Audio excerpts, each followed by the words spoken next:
Arden Brunn with us here on the Mendola Show, sophomore year. So golf forced on you? You're like, hey, I want to try this. Talk a little bit about your thing.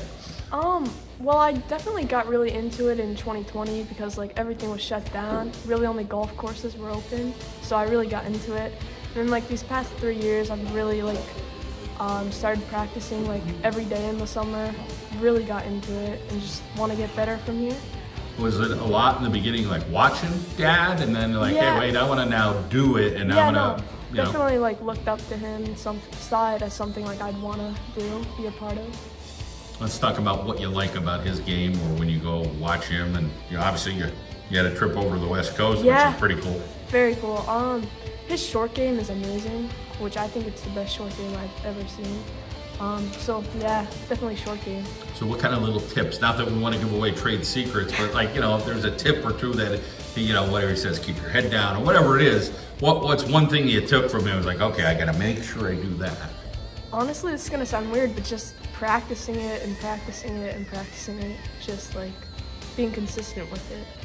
So let's talk about the consistency in your game. What has gotten better? Is it a little bit of everything? I'd say everything got more consistent and just like playing more, definitely. Like I'm just hitting it better. Like it's falling into place, I guess. Now some people might say, hey, I love playing at this course, and then I know my course, I'm gonna get better. Other people might be like, I wanna go play a lot of different courses so I get a feel for that. So, do you have that opportunity with your dad to go to a bunch of places? Yeah, actually this summer I played in a lot of AGA events, and they were like all over the place. So I just played the event, and that was the first time I ever saw the course. So it was definitely like different and like hard, like challenging, but definitely like got me better, I guess, because like course management too. Let's talk about hitting off the tee for a young lady. You always hear the guys, oh, I'm long off the tee, big macho guys. Right, but for a lady, let's talk a little bit about, what is good as far as getting a nice hit off the tee. Honestly, being straight, really all that matters. And then from there, I like that you could go anywhere, like just being straight.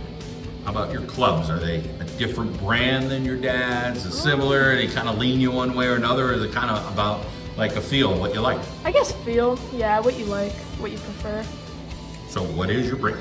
I have PXG irons, and then I have a Ping driver, and then I'm kind of all over the place, but yeah. And then like Titleist wedges. So. All right, well, sounds cool that you kind of figuring it out. Yeah.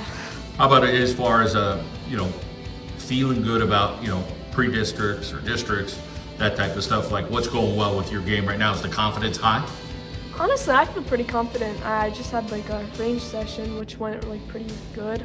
Pretty confident. So when you think about being a golfer, whether it's players on your team or you, what could really kind of maybe get you down? Is it several holes in a row? Is it a bad day? Is it somebody else talking to you? Like what happens in the golfer's mind?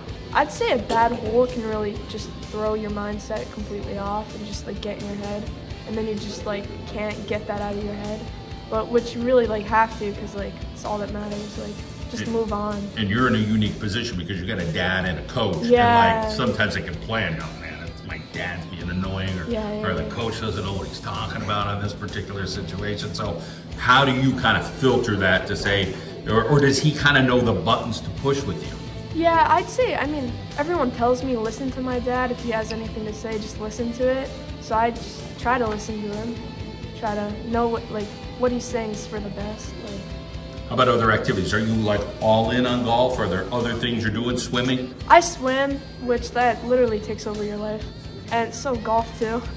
But yeah, I really focus on golf. Like from as soon as swim's over, I jump right into golf, and it's just golf from there until swim starts again. A lot of people don't realize, I was driving by and I saw that the band at Pittston like practicing. It's like dark. It's like 7:55 at night. And they're practicing in the dark. I'm thinking, these kids, they're so dedicated. They're not getting any credit. Yeah. But then kind of life as a swimmer sometimes could be that way. It could be a 5 in the morning practice, or you're there till 6 o'clock at night. So talk a little bit about that dedication for swimming. Yeah, no, you really have to be dedicated, have to be driven. Like 6 a.m. morning practices, like no one wants to do that, but you just got to do it. And I think that also helps me with golf because like I'm used to it, so like I want to practice, and it's just, I don't know, it's a good feeling like after a long practice. Like it sounds like you're kind of got your structure down and you're kind of lining yourself up for success in life, no matter what that path is.